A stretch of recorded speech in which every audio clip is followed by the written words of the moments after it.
Video petugas di Sub Jakarta cekcok dengan pengendara mobil di pinggir jalan viral. Video tersebut diunggah oleh akun Instagram @cktnews pada Rabu 26 Januari 2022.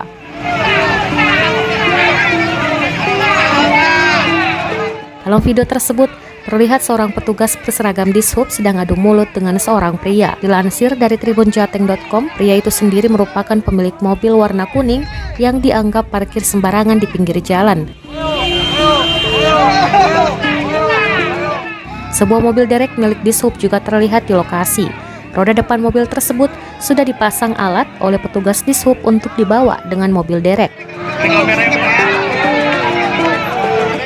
Dua wanita dari dalam mobil kuning pun ikut turun dan memberi penjelasan kepada petugas Dishub. Bahkan seorang anak perempuan dari mobil ikut turun.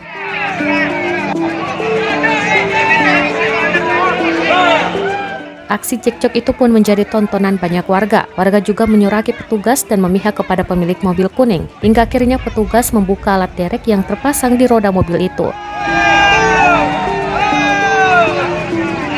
Dari keterangan yang diunggah, insiden itu terjadi di Tanah Abang, Jakarta Pusat pada Rabu 26 Januari 2022. Unggahan ini pun mendapat banyak komentar dari netizen.